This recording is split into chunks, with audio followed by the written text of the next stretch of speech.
દેખાય હોતે, પણ કતકડામાં મઢાઈ ગયું છે, મૃત થઈ ગયું છે, અને અમે તમારા હામાં જીવતા જાગતા બેઠા છીએ. વેત્યાણ પાણીમાં બંધિયાર પાણીમાં જેટલો ફેર પડે ને એટલો પ્રોગ્રામ લાઈવ પ્રોગ્રામમાં કેસેટામરોમાં પડે. આ વેત્યાણ પાણી છે, ખડખડ ખડખડ ખડખડ વહેતું, અમે જીવતા જાગતા તમારા હામાં બેઠા છીએ. એટલે બહુ ટૂંકા ગાળામાં આપની સમક્ષ બધા કલાકારો પોતાની કલા રજૂ કરતા રહેશે. હકુ બાપુને આંગણે ભગવાન શ્રી કૃષ્ણનું વાક્મય સ્વરૂપ એવા ભાગવતી પધાર્યા છે. અને એમાં જે રાત્રિ કાર્યક્રમો દરરોજના, એમાં આજે હું છું, ભાઈ દેવજનભાઈએ દુઆછંદ કર્યા, રાજુભાઈએ દુઆછંદ કર્યા, હકુભાઈ આપ કહેજો અનુભાઈ હમણાં આવશે. એટલે તમારી સમક્ષ જે કાંઈ અમારે બોલવું છે, ગાવું, બોલવું, વગાડવું, દિનેશભાઈ ગાવું, બોલવું, વગાડવું એ કળા છે, 100% કળા છે. મારી ના નથી, પણ સારી રીતે સાંભળવું ની દોઢી કળા છે. સાંભળ્યા પછી એના પર મનન ચિંતન કરવું એ 2 ગણી કળા છે. અને મનન ચિંતન કર્યા પછી એ પ્રમાણે જીવન બનાવવું, એ પ્રમાણે હાલવું હોય તો 2 ગણી કળા છે. પછી એના પલાન પકડે કોઈ, બાકી વાતો તો થાય, વાતો તો થાય. શિક્ષકે બોર્ડ માથે લખ્યું હતું ધીરજ ના, દિનેશભાઈ બેઠા મને ત્યાંથી બરોબર યાદ આવી ગઈ.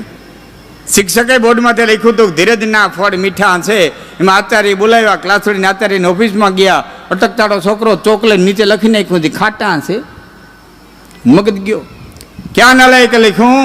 એટલે છોકરાએ ઉભા થઈને કીધું સાહેબ મેં લખ્યું. એ ફેરવીને ઝાપટ મારી. એટલે મરક મરક દાંત કાઢીને છોકરો કહે, કાં સાહેબ તમારાથી ધીરજ રહી? આ લખવું બહુ હેલું છે, ધીરજ ના ફળ મીઠા છે, કોઈ રાઈટ તો ખબર પડે. એમાં અમુક વસ્તુ ભગવદ્ધર્મમાં અમુક વસ્તુ અઘરી બહુ છે. હા, વાતું થાય એની દેવું, મરવું અને દાદવું, જાળવી ખગારે જટ કલો કહે સિંહ ઠાકરા એટલી વહીમી ખતરી વટ. એ તો દેવું, મરવું અને દાદવું, પછી જાળવી ખગારે જટ.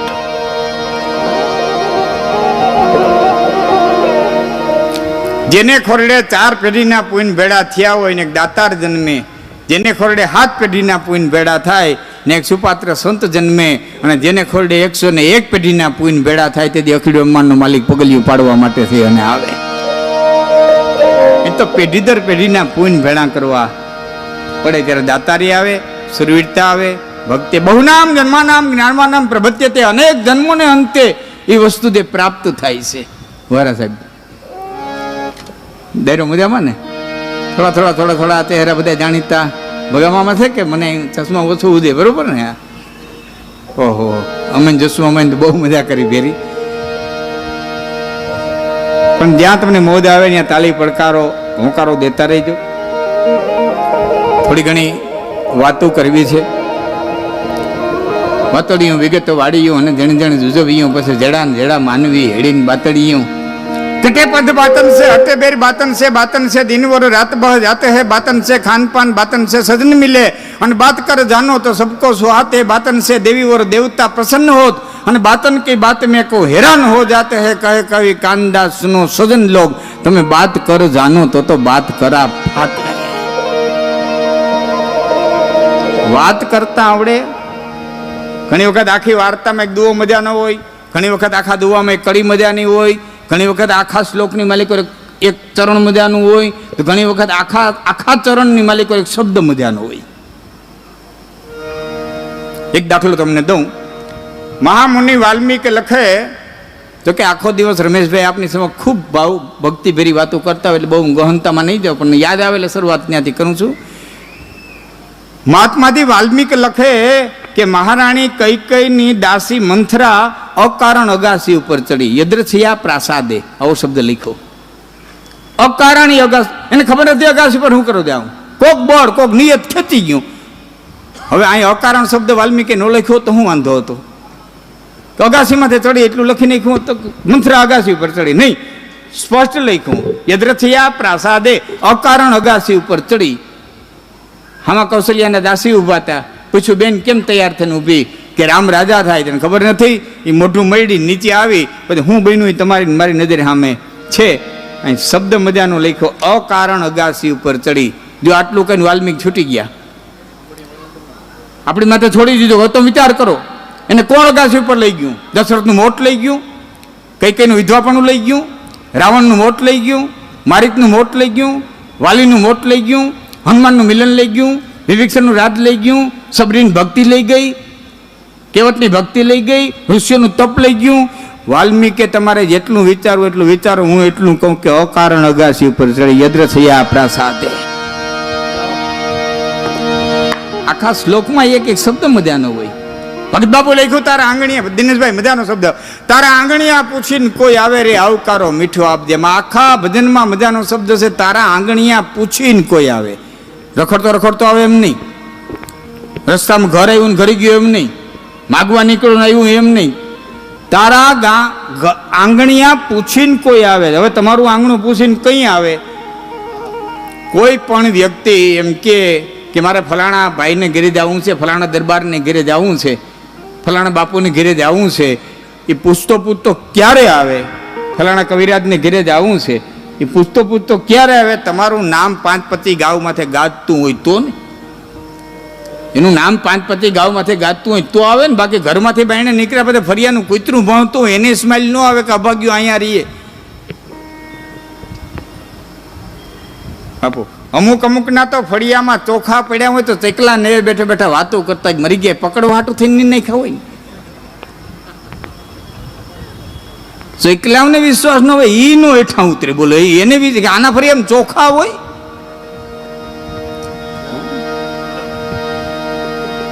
તો પૂછીને આવે. પૂછીને ક્યારે આવે? નામ ગાજતું હોય, ઇજ્જત ગાજતી હોય. હા, એટલે હવે આમાં મેં એક સંસ્કૃત શ્લોક વાંચ્યો છે કે પોતાના નામથી ઓળખાય ને એ ઉત્તમ, પોતાના નામે ઓળખાય એ ઉત્તમ, બાપના નામે ઓળખાય એ મધ્યમ, મોહાળના નામે ઓળખાય એ કનિષ્ઠ, અને ઘરના માણસના નામે ઓળખાય.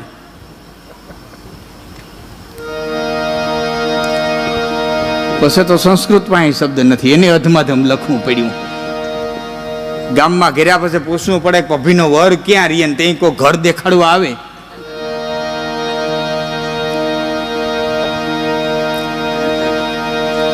બહુ અઘરું છે સાહેબ.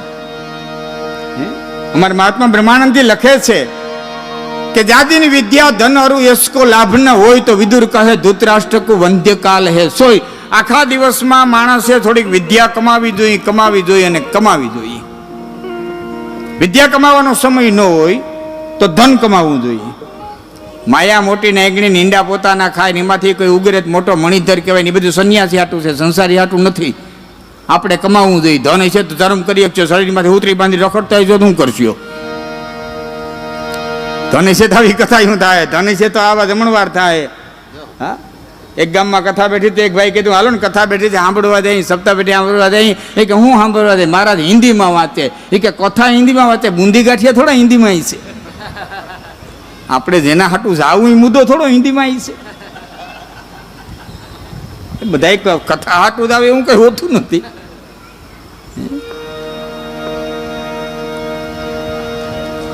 પધારો દાદા.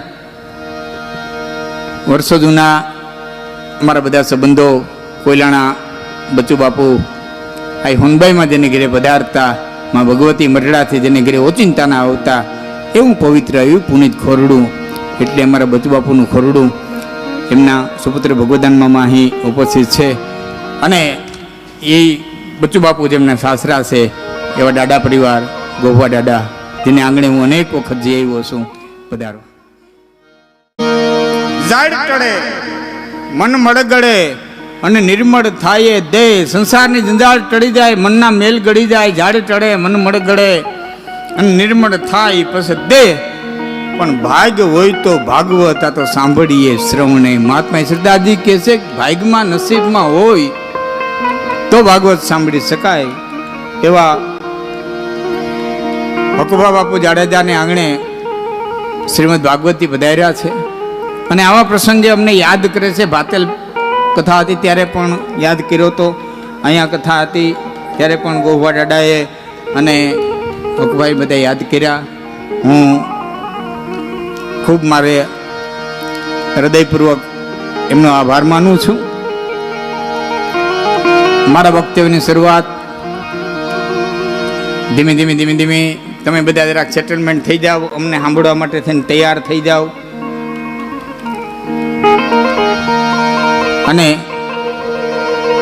મહાનુભાવો જે કંઈ બાકી હોય પધારે, કલાકારો જે કંઈ બાકી હોય આવી જાય.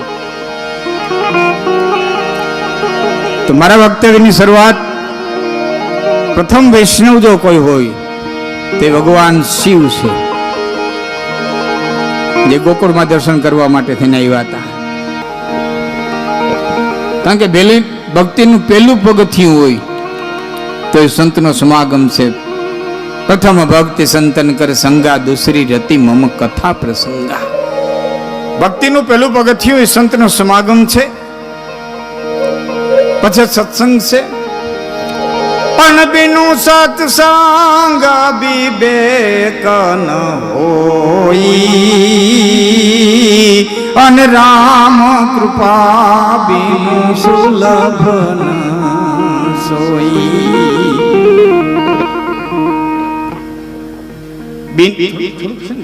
બેકિંગ વગાડું તો ધીમું કરતા બિનું સત્સંગ વિવેક ન હોય. સત્સંગ વિનાનો વિવેક ન હોય.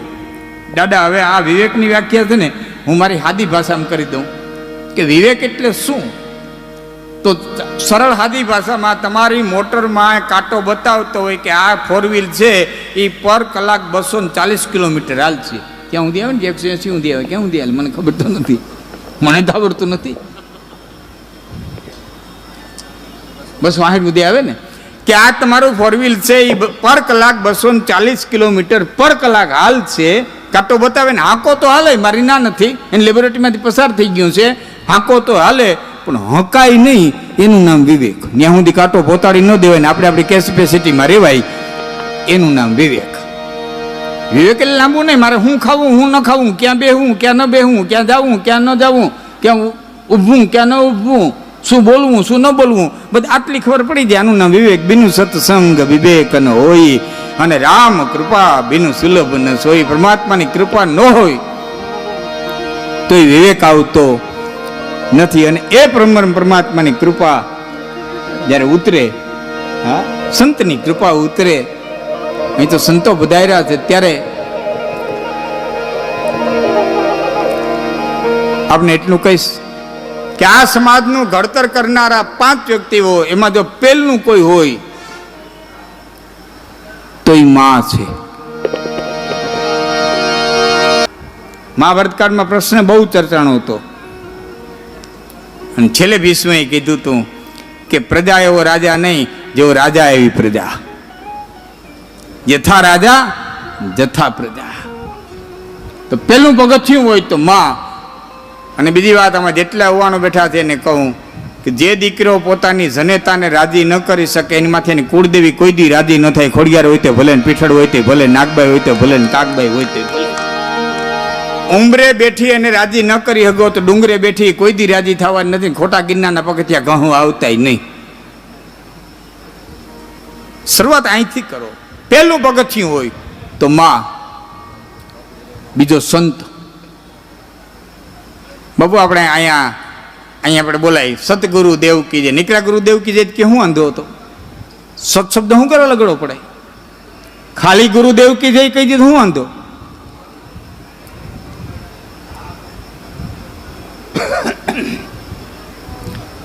લખવું પડે સતગુરુ દેવ કી જય. દિનેશભાઈ, સંત, સપૂત અને તુંબડા ત્રણેયનો એક સ્વભાવ.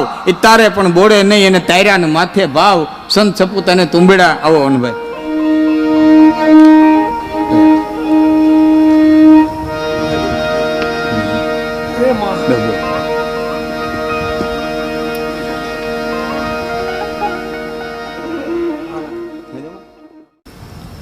કોઈ ઉભા થઈને એવું ભાષણ કરશે કે મારા રાજ્યને મારે બિહાર બનાવવું? કારણ કે બિહારને એટલું બધું ઓગોવી નાખ્યું છે કે કોઈ એમ નહીં કે મારે મારા રાજ્યને બિહાર બને. જેટલા યુવાન મિત્રો બેઠા છે ને મારા સામું ધ્યાન દેજો.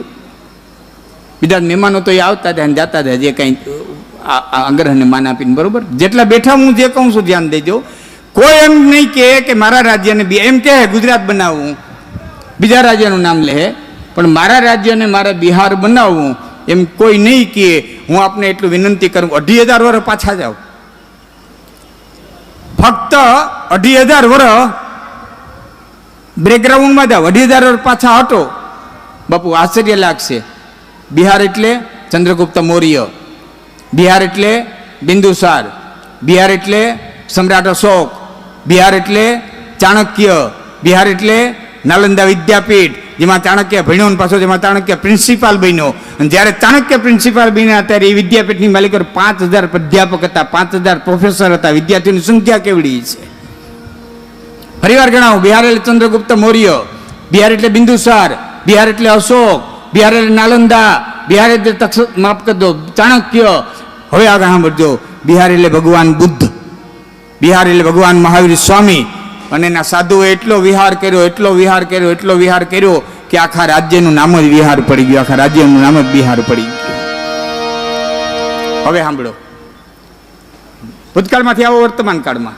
હવે આવો વર્તમાન કાળમાં થોડા સમય પહેલા સીપીએસસીની પરીક્ષા લેવાની, એમાં જેટલા યુવાનો છે મારી વાત સાંભળતા છે, સીપીએસસીની પરીક્ષા લેવાની 1,753 એમ કંઈક વિદ્યાર્થી હતા. એકાદ બે આંકડા મારે કંઈક ભૂલ થતી હોય તો 1,753 આઈએસ અધિકારીઓ પાસ થયા, એમાં 1,123 બિહારના, 1,123 બિહારના, 600 અન્ય રાજ્યના. અને હવે કઠણાઈ સાંભળજો, ગુજરાતનું એક પણ નહીં,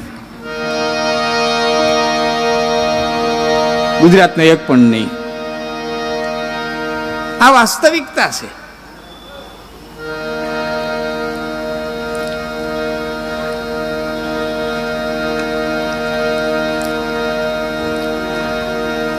જીઓ જીઓ. હા, તમારો કહેવાનો અર્થ હતો બાપુ એ હતો કે આ શાસ્ત્રો સામાન્ય નથી, આ શાસ્ત્રો સામાન્ય નથી. હું એકાદો દાખલો દઉં ને તો તમને સમજ્યા હે. 2.5 વર્ષ પહેલા પેપરની અંદર મેં વાંચ્યું હતું, ફોરેનની અંદર એક રોબોટ જે બાઈ છે, ફાબિયા કેવું કંઈક નામ છે, એને નાગરિકત્વ આપવામાં આવ્યું. બાપુ એને નાગરિકત્વ દઈ દીધું, એને ચૂંટણી લડવાનો અધિકાર આપી દીધો. આ મેં જ્યારે પેપરમાં વાંચ્યું ને ત્યારે મને પહેલો વિચાર એ આવ્યો કે કુંભકર્ણ છે ને એ રાવણનો રોબોટ હોવો જોઈએ. ભાઈનું બિરુદ દીધું હોવું જોઈએ. તમને એમ થાય કે લાખનજીભાઈ પરબારી તમે વાત કરી નાખો, સમજ્યા વિનાની હું કોઈ વાત કરતો નથી. વાલ્મીકી રામાયણ ધ્યાનથી વાંચો. કુંભકર્ણ લડવા માટે થયા આવ્યો ત્યારે રામે પૂછ્યું છે, એવી વિભીષણ, રામ પૂછે છે, એવી વિભીષણ આ કયું યંત્ર આવે છે? જો યંત્ર ન હો તેમ કે આ કયો દૈત્ય આવે છે, કયો રાક્ષસ આવે? રામ બોલે છે આ કયું યંત્ર આવે છે? અને વિભીષણ કઈ જવાબ આપે એની પેલા અંગદે જવાબ આપ્યો હતો, મહારાજ પ્રભુ એ છે ને એ રાવણનું વિભીષિકા છે, અથવા તો બીવડાવનારું યંત્ર છે, રાવણનું બીવડાવનારું યંત્ર છે.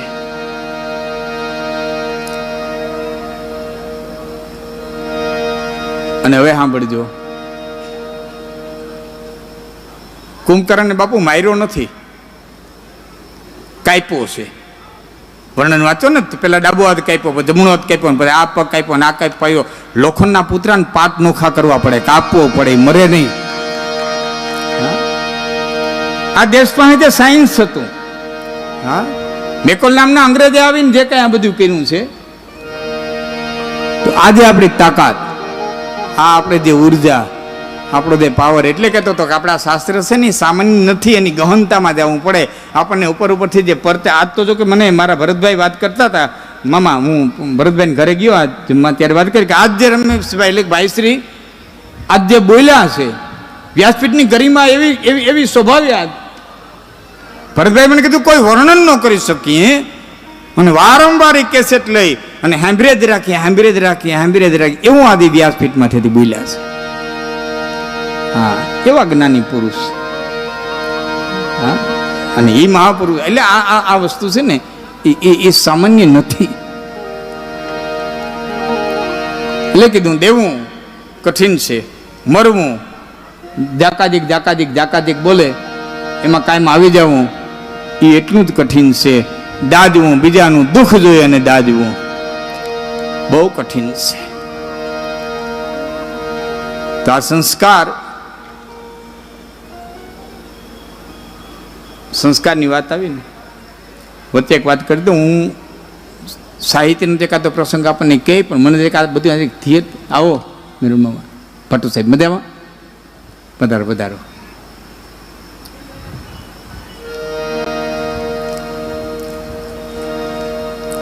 વીસક વર્ષથી આ બે વસ્તુ લઈને નીકળ્યો તો, એ બે વસ્તુ મારી પૂરી થઈ. એના ઉપરથી મને ખ્યાલ આવ્યું કે દ્વારકાધીશ સ્ટેજમાંથી બોલાય છે, એ ક્યાંક એ દ્વારકામાં બેઠો બેઠો સાંભળે છે.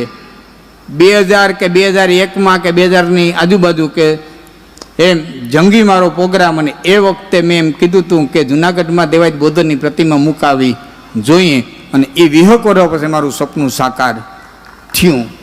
એ પછી એક વાત લઈને નીકળ્યો હતો કે હિન્દુના દીકરાને ગીતા વાંચતા આવડ્યું છે. 15 વર્ષથી આ સ્ટેજમાંથી કહેતો હતો. હવે સરકારે હેમ્બીરો અને 6 થી 12 ધોરણમાં દાખલ કરી.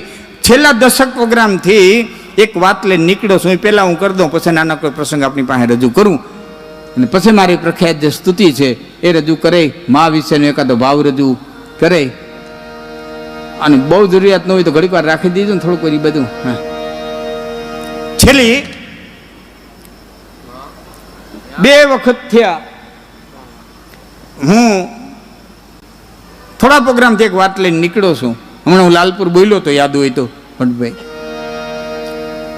આપણા જે 9 પરત છે, રાજપૂત, રાજગોર બ્રાહ્મણ, ચારણ, કાઠી, આયર, મેર, આપણી જ્યાં 9 પરત છે, પરજ્યો હોની 9 પરતમાં આવે. 9 પરતના રિવાજો સરખા છે, એની બોલી સરખી છે, રીત રિવાજ સરખા છે, ઘણું બધું એમાં મળતું આવે છે. એટલે આમાં જેટલા આ બેઠા છે ને, એટલા માટે થઈને કહું છું, 2 સમસ્યાઓ લઈને હું નીકળ્યો છું. સાંભળ્યો જદી હમણાં વિચાર નથી.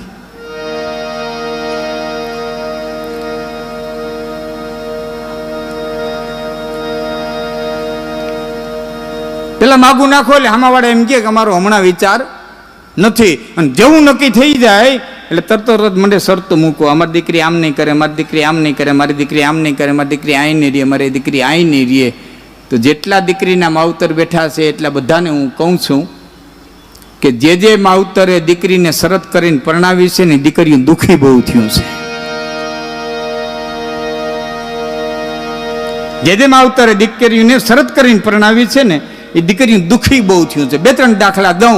જનકે શરત કરી હતી કે જે કોઈ ધનુષની પણત છોડાવે ને મારી જાનકી પરણે, એ રામે પણત છોડાવી, જાનકી પરિણા, જિંદગી આખી દુઃખી થયા. જાનકી કે સીતાની લેવાય સાર, અને કોઈ રાઘવને નો કહ્યું, આ તો સ્વાર્થ તણો સંસાર, એ જાનો કર્મમાં ધોખો ઈ કાગડા.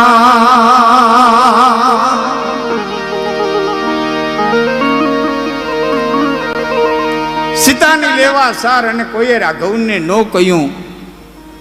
દિનેશભાઈ, 150 જોજનનો સમુદ્ર ઠેકી અને જે હનુમાન સીતાજીને ગોતવા ગયો, 150 જોજનનો સમુદ્ર ઠેકી અને જે હનુમાન સીતાજીની શોધ કરવા લંકામાં ગયો, એ વાલ્મીકના ઝૂંપડા સુધી ન ગયો.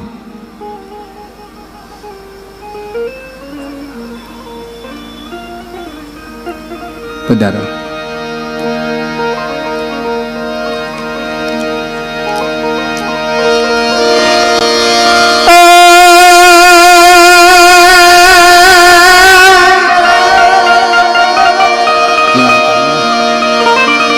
કઈ કાગ લખે છે, હા, કે મુનિ વિશ્વામિત્ર જે જેના જોઈએ સઘળાઈ જો,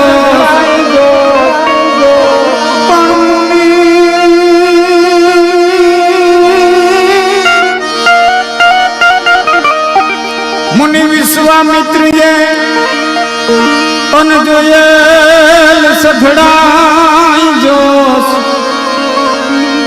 આમાં સીતાને સંતોષ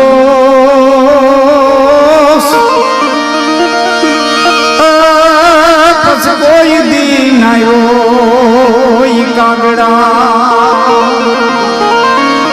પણ સીતાને જોને સંતોષ અરે રે પછી કોઈ દિન આવ્યો ઈ કાગડા.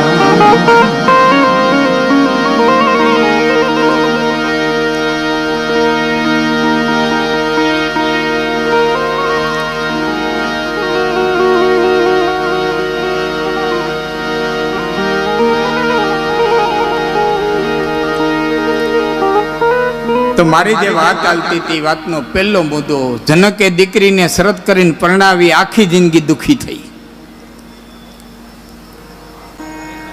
દ્રૌપદીએ પ્રતિજ્ઞા કરી માછલીની આંખ વીંધે એને મારી દ્રૌપદી પરણે. એ અર્જુને આંખ વીંધી, દ્રૌપદી પરણા, દ્રૌપદી આખી જિંદગી દુખી થયા.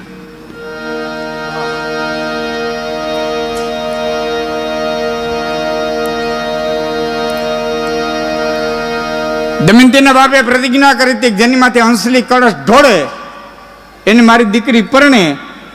એ નળની માથે કળશ ઢોળ્યો, નળ દમયંતીને પરણા. એ નળ અને દમયંતી આખી જિંદગી દુખી થયા. નળપતિ નળ રાજા હુઆ અનવનમાં વલખાઈ વાય તમારી મછિયા ખાય ભૂખ રે લાગે તેદી ભૂદરા એ તો મારી મારી અને માછલા ગુણ ખાય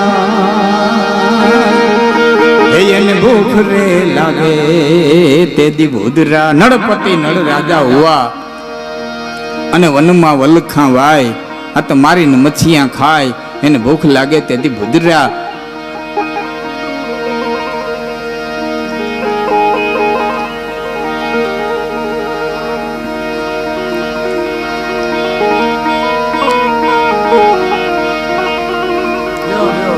હું જે વાત લઈને નીકળ્યો તો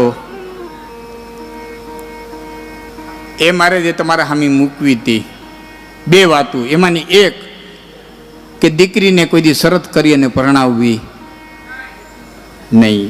બીજી વાત મારી આપણા પૂરતી આપણી જ્ઞાતિઓના જે રિવાજ છે એમાંની વાત છે. મારી સામે પટેલ રીએ અને એક દી મને બેઠા બેઠા વાત કરતા હતા. મને કે લાખણજીભાઈ તમારે આ ફૂઈ વાહે ભત્રીજી દેવાય અને આ બધા તમારા રિવાજ છે, આ તમને યોગ્ય લાગે બધું? આ બધું યોગ્ય છે? મેં કીધું યોગ્ય છે કે નથી એની મને બહુ ખબર પડતી નથી, પણ એક વાત નક્કી છે કે સુભદ્રાજીની પાછળ, કુંતાજીની પાછળ સુભદ્રાજી દેવાણા હતા અને સુભદ્રાજીની પાછળ પાછા સુરેખાજી દેવાણા હતા. આ ત્રણ ત્રણ પેઢી સુધી આ રિવાજ પરમાત્માએ રાખ્યો છે. એટલે કૃષ્ણ કરતા હું ડાયો નથી એટલી વાતની મને ખબર છે. નેતા છે, જેટલી બને એટલી સેવા કરી લેવી, ક્યાંય ભટકવા જવાની જરૂર નહીં પડે. હા, જાત્રા કરતો જીવડો અને 68 તીર્થ આથડે એ જનનીના શરણમાં જડે. એક નમન કરતા નટવર જાત્રા કરતો જીવડો ભલે 68 તીર્થ આથડે. 68 તીર્થ ફરી આવે અને એ દીકરો ઉઠીને જનેતાના ચરણની માલિકર પગે લાગી લે ને એટલે 68 તીર્થ એને જનેતાના ચરણની માલિકર મળી જાય. 68 તીર્થ ત્યાં મળી જાય છે. આમાં છે અને એ સમાજનું પહેલું ઘડતર કરનારી એ માં છે. બીજો સંત, ત્રીજો શિક્ષક, સાહિત્યકાર અને ચોથો રાજા. આ પાંચથી આ સમાજને ઘડાય છે. આપણા શાસ્ત્રો છે એ સમાજનું ઘડતર કરનારા છે. આ માં છે. અને ભગવાન કૃષ્ણનું આત્મય સ્વરૂપ. એટલે 1-2 મિનિટનો પ્રસંગ કહી અને પછી મારી સાથે એક બહુ સારા કાનગોપીને અમારા છે એની યારે હું ડિબેટમાં ભાઈ જગદીશ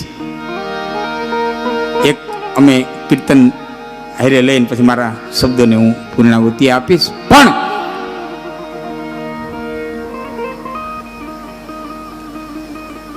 ઝીણી ઝીણી ઝીણી ઝીણી ડગલિયું માનતો હતો. યાદવ સમાજ બેઠો છે, કૃષ્ણનો ઉપાસક સમાજ બેઠો છે, જેટલા યુવાનો બેઠા છે એને કૃષ્ણ ઉપાસનાની સરળ વાત કરી દઉં. સરળમાં સરળ કૃષ્ણ ઉપાસના હોય તેટલી વાત કરી દઉં. કે જીવનનો પહેલો શ્વાસ લીધો, ધરતી માથે જન્મ ધારણ કર્યો, પહેલો શ્વાસ લીધો, ત્યાંથી ને કર્મ કરવાની શરૂઆત કરી દીધી હતી. તો છેલ્લો શ્વાસ લીધો ત્યાં સુધી ઓધો ગીતા કીધી, પહેલાથી છેલ્લા શ્વાસ સુધી જે કર્મ કરી શકે ને એને કૃષ્ણની ઉપાસક કહેવાય, એને કૃષ્ણનું ઉપાસક કહેવાય.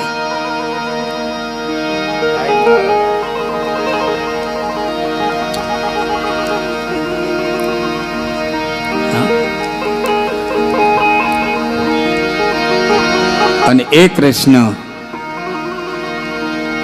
નાની નાની પગલીઓ પાડતો હતો, અને એમાં જશોદા નીકળ્યા.